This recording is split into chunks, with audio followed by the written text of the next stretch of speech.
I thought I had the perfect marriage. My husband, Pastor Daniel Carter, was admired, respected, and loved by our congregation. I stood by his side, devoted and faithful, believing that our love was built on trust and faith. But nothing could have prepared me for the shocking truth hidden beneath his sermons and prayers. My world shattered the day I uncovered his deepest secret, a temptation he could not resist, a betrayal that started within the very walls of our church. Before we dive in, I want to thank my subscribers for your support. If you love dramatic, eye-opening stories, don't forget to subscribe and turn on notifications for more. Now, let's get into the story. I always believed that I had the perfect marriage.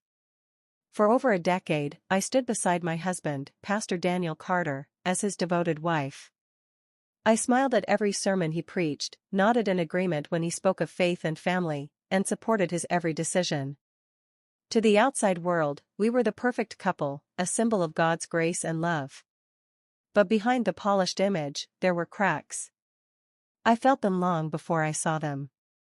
At first, they were just small things: missed dinners, late nights at the church, moments where his eyes seemed distant, even when he was standing right in front of me. I told myself it was nothing.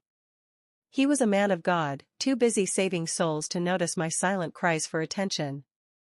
I ignored the whispers in my mind. I ignored the growing coldness in our bed. I ignored the way my husband, the man I had loved and sacrificed everything for, had begun to feel like a stranger in my own home. But God sees everything. And soon, so would I. Emma Carter, me, the narrator, the loyal, loving wife who has given her life to supporting her husband's ministry. I believed in our love, in our faith, and in the power of truth, until the truth nearly destroyed me. Pastor Daniel Carter, my husband, the powerful and charismatic leader of Grace Fellowship Church. A man who could move crowds with his words, who everyone admired, who held the trust of the entire congregation. A man with a dangerous secret. The church elders, a group of older, respected men in the church who worshipped Daniel like a saint.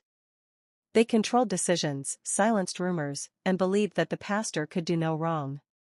Rebecca Lewis, a young, beautiful new church member.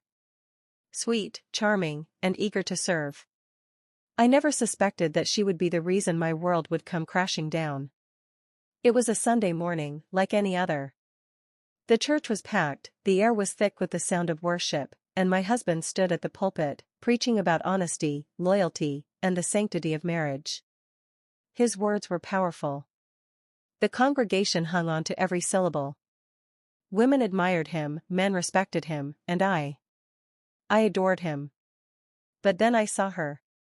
Rebecca sat near the front, her eyes locked onto my husband as if he was the only man in the world. At first, I thought nothing of it. But as the weeks went on, I saw more. The way Daniel would linger after service, speaking to her in hushed tones. The way she would laugh at his jokes, placing her hand on his arm a second too long. Then came the excuses. Late meetings with the elders. Counseling sessions for struggling church members. Helping Rebecca with her spiritual journey. I wanted to believe him. But something inside me whispered, "Look closer." And I did. One evening, as Daniel showered, his phone buzzed. Normally, I wouldn't have checked it. I trusted him. But something made me pick it up. It was an unknown number, but the message was clear. "I can't stop thinking about tonight. When can I see you again?" My heart stopped. Who was this? Who was texting my husband? And why did my hands suddenly feel ice cold? I had two choices. Ignore it, pretend I never saw it, keep living in my perfect little lie. Find out the truth, no matter how much it hurt. I chose the second.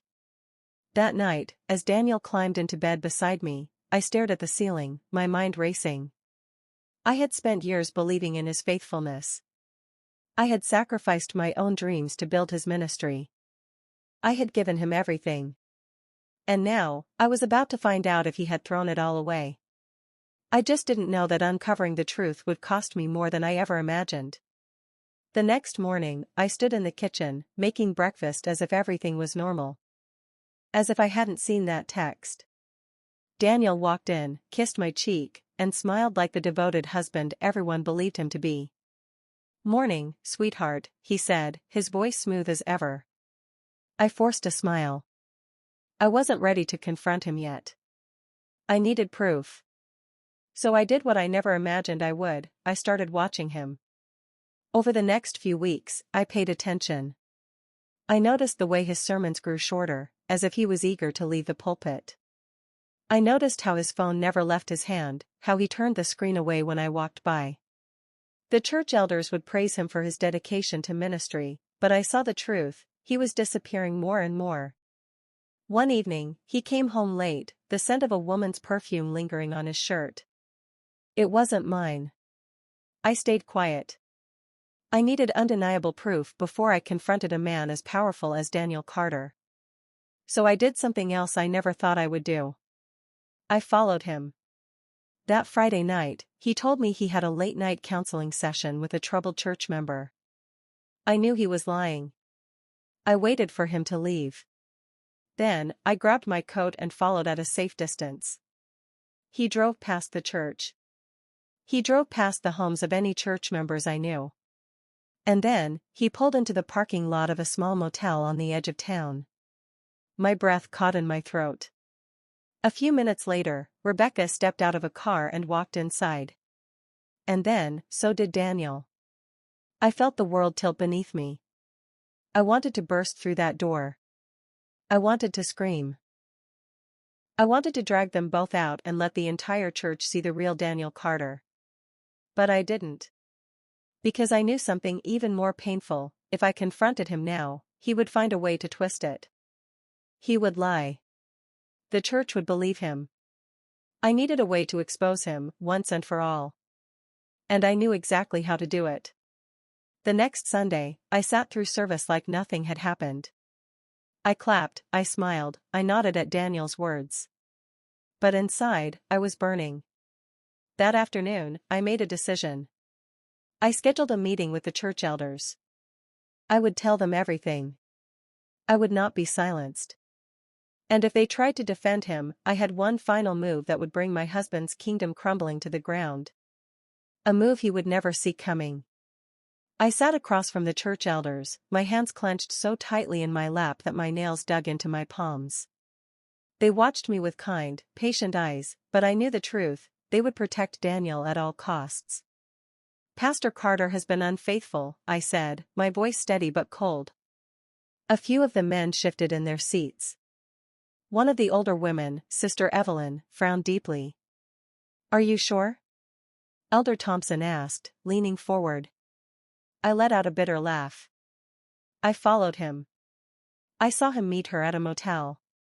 I have texts, calls, everything. I placed my phone on the table. The room was silent. Then, Elder Williams, Daniel's closest ally, cleared his throat.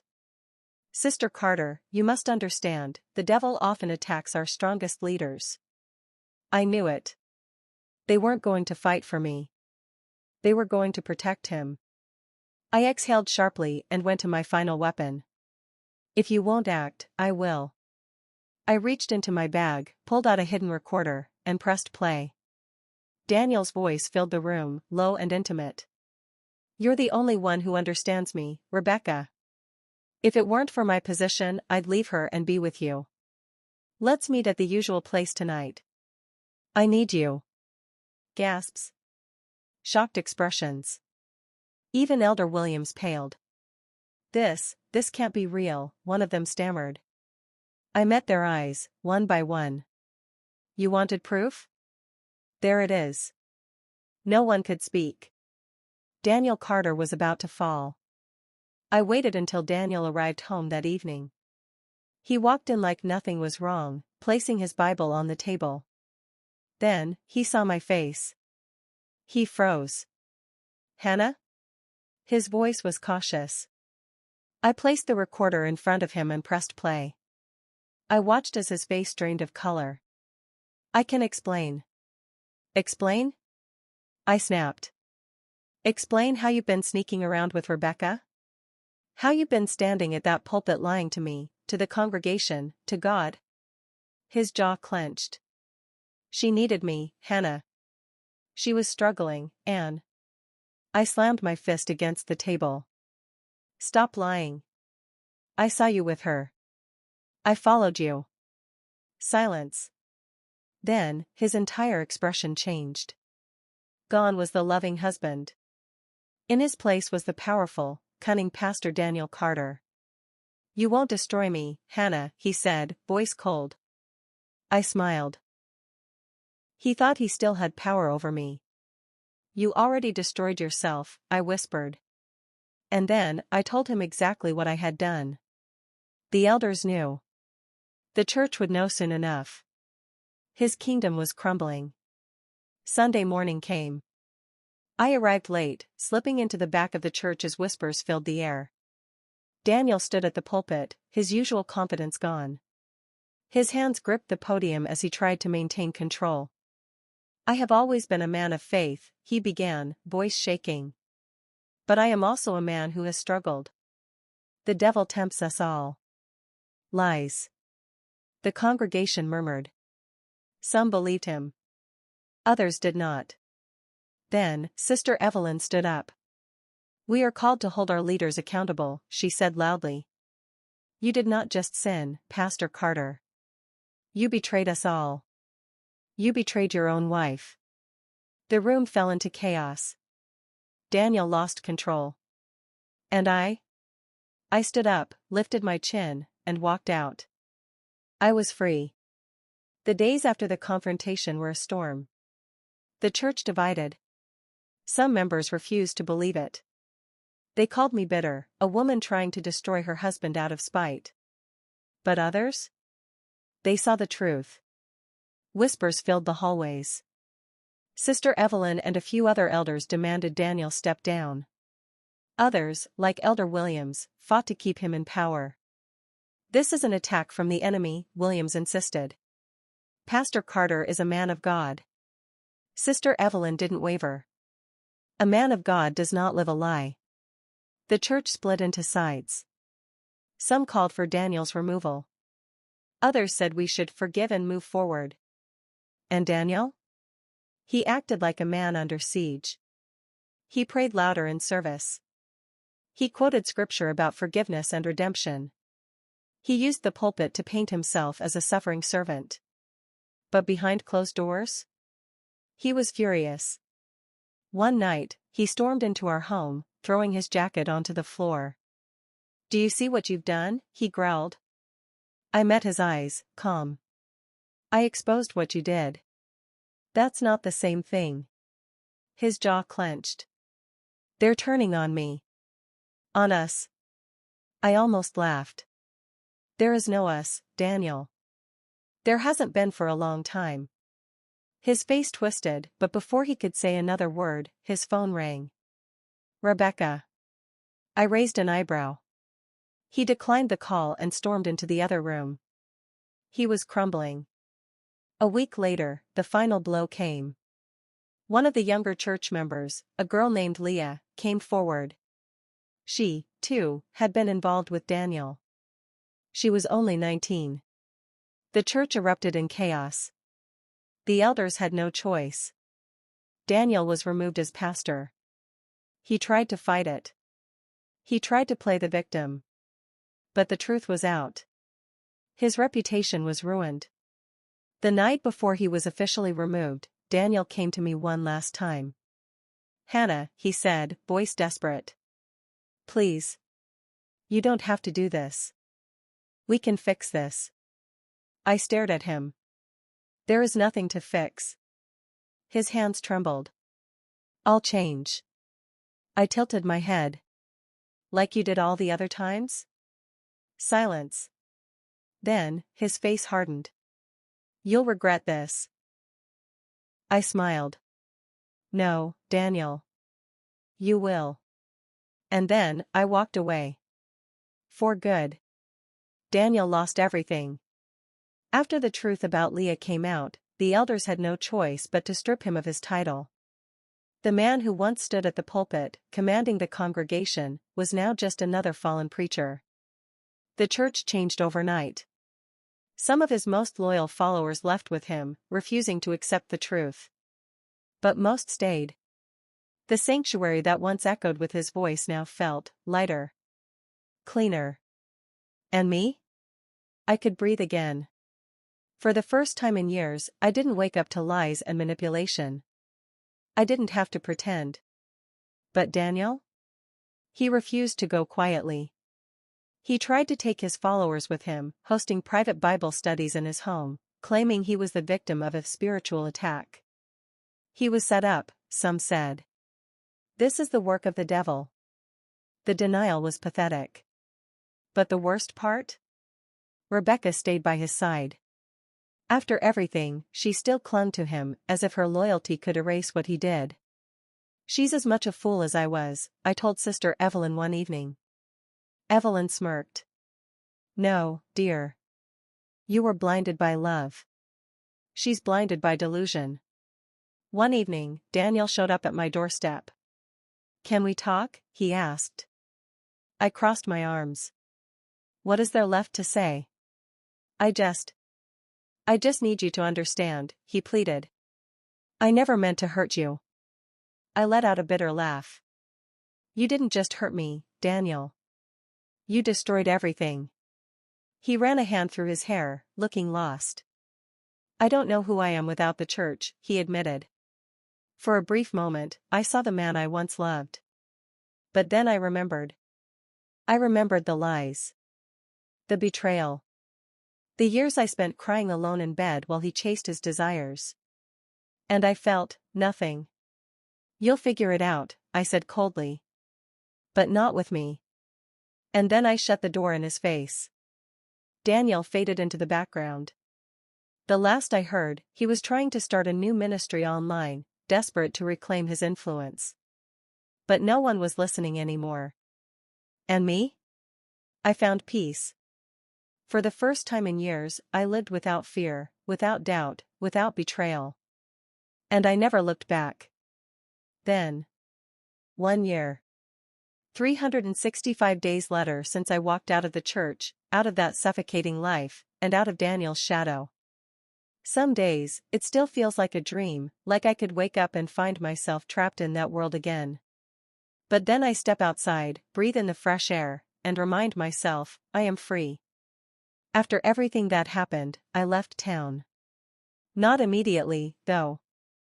At first, I stayed to watch it all fall apart. The church was never the same after Daniel's scandal. The elders tried to hold things together, but with the truth out in the open, people began questioning everything. How many lies had they believed? How much of their faith had been built on a man instead of God? Families left, donations stopped, and within months, the church was forced to close its doors. The once thriving congregation crumbled into nothing more than a memory. As for Daniel? He tried to fight it. He used every bit of influence he had left to silence the truth, to manipulate those who were still blindly loyal to him. But reputation is like glass, once it shatters, you can never put it back together. His name became synonymous with disgrace. I heard rumors that he tried to start an online ministry, but no one was interested. He made desperate attempts to regain his power, but it was too late. His followers had moved on. Rebecca? She stayed with him. I don't know why. Maybe she was still clinging to the illusion of who he once was. Or maybe, after years of being under his control, she didn't know how to live without him. I almost felt sorry for her. Almost. As for me? I moved to a new city, started over. It wasn't easy at first. I had spent so much of my life being told who to be, what to believe, and how to act that I had no idea who I was without all of that. But over time, I found myself again. I found a job that I actually love, where no one sees me as the pastor's project or the woman who brought down the church. I built new friendships, real ones, not ones based on guilt and control. And for the first time in my life, I'm allowed to be happy without feeling like I have to earn it. Looking back, I realize now that Daniel's greatest sin wasn't just his betrayal, it was making people believe they needed him. That without him, they were lost. But I wasn't lost. I was finally found. And this time I belong to myself. That is the end.